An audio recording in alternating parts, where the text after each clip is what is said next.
Hey guys, Shannon here. Sorry, that was one of my cancer fighting songs. It's called I Will Go to War by Tessa Thompson. It's off the Creed 2 soundtrack. I actually used to do boxing, not professionally or any of that, but I did a few lessons and I really enjoyed it. So I'm kind of a boxing fan. So getting ready for that Tyson fight. So I'm making this video today to give you an update on my status. Sorry, like I said, it's still really hard to, swallow and talk for long periods of time. But I'll make this a pretty quick video. I do have quite a bit to share, but I'll start with this. I did have my 3-month scans on August 14th, and today is the 26th of August, so it's almost 2 weeks out. Well, I was very anxious the week of my exams because it was the first one to determine if the cancer or if the treatment was successful. So my anxiety was pretty much off the charts that week. I was very, anxious. I was very nervous. I just couldn't focus, and definitely people felt it at work as well as at home. I tried to keep it chill, but it's really hard when you don't know what the results will be and you just went through a strenuous struggle for 6 months. So with that being said, my appointment was up in Denver, and it's about an 1.5-hour drive out there from where I live in Colorado Springs. And I went to this appointment, and I had to be there about 8 o'clock, and 8:15 I was in there for 3 different CT scans, one of my head, one of my neck and throat, and then one of my chest. They take about 15 minutes to complete, so I was done by 8:30. I'm not a big fan of that process because, the CT scan itself is fine, but, they have to poke you with an IV, put in some saline, and then they inject you with iodine, and the iodine, it doesn't last long, but the effects from it are very uncomfortable. So when they inject the iodine, it literally feels like your whole insides are on fire. I don't really like it, and then you have to stay still while you feel like your body's on fire from internally. So it only lasts about 3 to 5 minutes, but it still sucks, and it's something I'll have to do every 3 to 4 months. Then I had to wait. I was done with that, and my appointment wasn't until 11:30, so I sat in my car. I tried to listen to some, motivating music. I walked through Target, bought a couple things for my daughter. She was getting ready to start school on the 19th, so there was last minute items I picked up just to try and keep myself distracted. So I finally got to the appointment at 11:30, and he gave me my results. He looked at them, and I'm, no evidence of disease, so treatment has worked so far. He did clear 5 millimeters in margins when he did the procedures on my tongue and my neck. Also had another tongue surgery back in March, but it was very minor. And then I had the right neck dissection as well back in April. So 4 procedures within, I want to say end of February I was diagnosed. And from March to May, I had 4 different procedures. So I'm still recovering from all that, even with, hearing the remission status is still my title. The battle's not over. I feel pain every single day of my life. I wake up in pain in the middle of the night. I wake up in pain in the morning, and I just really never can get comfortable. My neck's very stiff. The muscles in it are so very weak, so I can't, if I lay down on the ground flat, I can't get up unless I rolled. Excuse me. The pain in my face is still very much present. All of this is still very numb. I do have earrings in now. I can get those in without feeling a lot of pain. I can feel my ear now. All of this is still really numb. All of this is still painful and numb. That's where I feel a lot of the pain is all under my neck and this side of my chest. So my surgeon isn't sure why I'm having those effects while others haven't.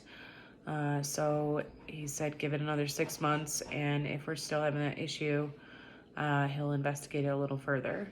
So I do see a pain management doctor every 2 months, I would say. I am on a medication to help with that nerve damage. Then I also was prescribed a narcotic for the days where it's less tolerable. And it seems to be helping right now, but it's not my old life, for sure. I will never be the same person again. I look at the world differently. I respond to people differently. I think about things differently.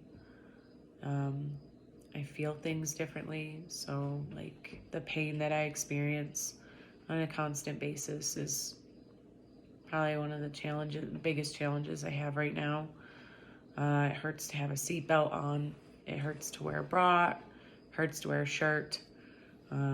It's tolerable because I have to wear clothes to go to work and go in public. But yeah, that pain is very much present. I did go ziplining a couple weeks ago. I had a great time, but I did feel the effects of that the next few days. My neck was really stiff and it was painful. But anyway, so my next appointment is in December. They probably won't do a CT scan then. He'll just do a physical check with the camera. He did that this last appointment where they shove the camera down your nose and look down your throat just to make sure everything's healing or if there's anything suspicious in there. My voice is still kind of hoarse. I used to be an avid singer and I play guitar, and I like to think I was a good songwriter, but yeah, we're not gonna dive too much into that. But it was just more of my hobby, and I really enjoy singing, but I've lost that ability to sing like I used to. So my karaoke days are over. If I try to sing, I start coughing really bad because of my new tongue. So, and my throat dries out. But yeah, then I do see, success in my future. I've lost a lot of things, but I'm also working on gaining them. I'm almost done with the real estate course. I'm hoping to have my license before Christmas. And then I, will be putting this house either on the market or we'll rent it out. And then we'll buy our dream home on, 5+ acres. And that's what we ultimately want to do. So we're going forward.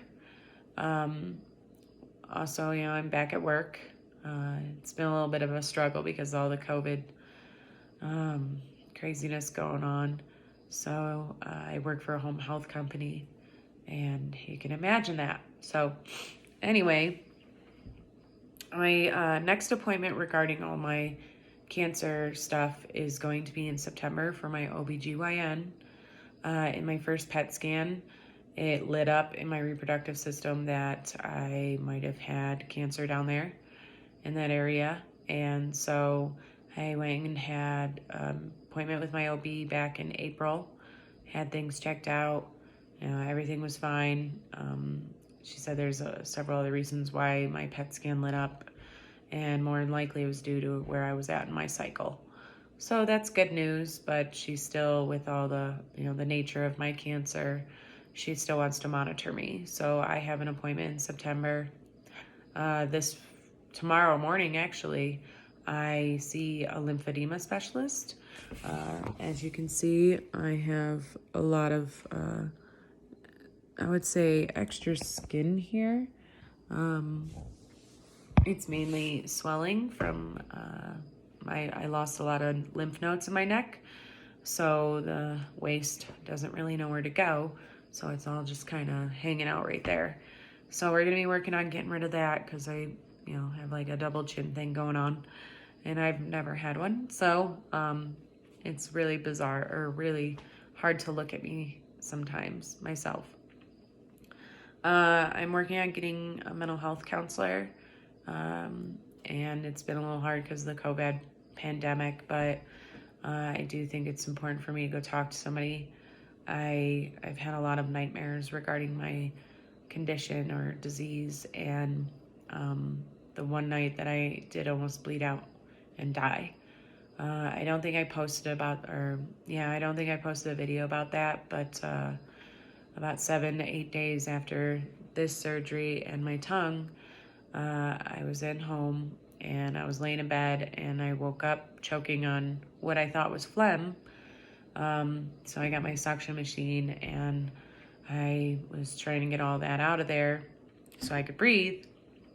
And I noticed it was dark. The liquid coming out was dark, so I turned on my light and lo and behold, it was blood. So I sat up and then all of it just started like gushing out. So my tongue did bleed, and with that, the nature of those, any kind of tonsil or tongue surgery, there's actually a high death rate because of bleed out. A lot of people don't actually know that. They're pretty common surgeries, but yeah, there is a high risk. So when that happened, I stood up and I ran to my bathroom and I just stood over my sink and just, I have blood gushing out of my throat while I tell my husband to call my surgeon.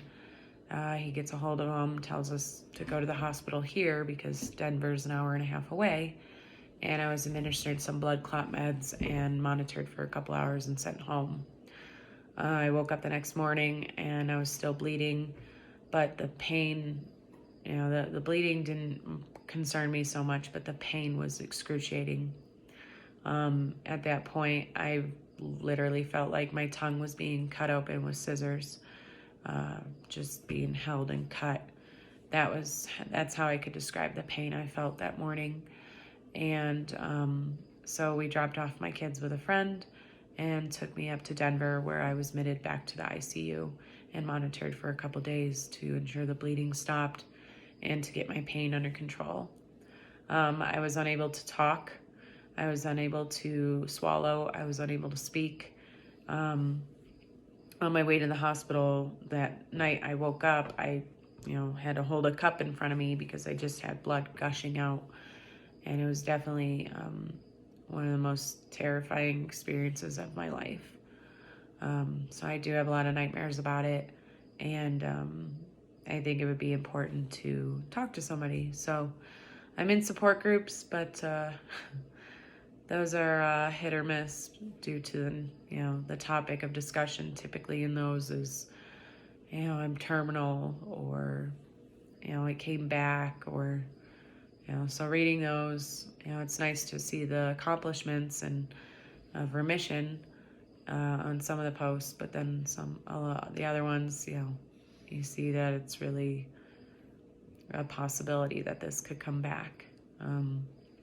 I was told about a 30 to 40% chance. Like I said, squamous cell carcinoma is a very aggressive cancer and does have a high return rate. I do have my days where I'm, thriving and pushing towards my goals, but then there's days where it's really a struggle because I look at myself in the mirror while I'm putting on makeup and I'll see these scars and I can't cover them up. And I think, wow, this is my reality. But then it makes me feel guilt because I have friends that I'm bonded with in these support groups that are my age and have kids my age, and theirs is terminal. So it makes me feel guilty to cry and be upset about my appearance. However, I still have that right. This is my new normal. It's been a very hard adjustment, but I'll get there. So with all that being said, I am going to continue to push on. I'm going to continue to enjoy my life and find, my limits and go those limits. I'm working on getting a fitness routine back into my life. It's hard to run because I feel all this pain here. So I think maybe a bike or something. Cardio is actually my favorite. So yeah, I'll get that going. And then I've just got the 2 appointments coming up, or 3 with the lymphedema specialist. And, my schooling for real estate and watching my daughter enjoy her school. She's in kindergarten now. She started on the 19th and she is super independent and overjoyed now. So she doesn't even let us walk in with her anymore. She's like, I got it.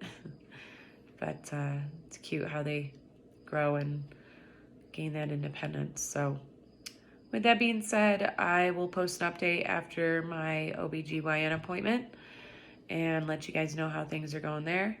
And we'll talk soon. So stay woke, stay safe, stay blessed, and look out for each other. Have a good day.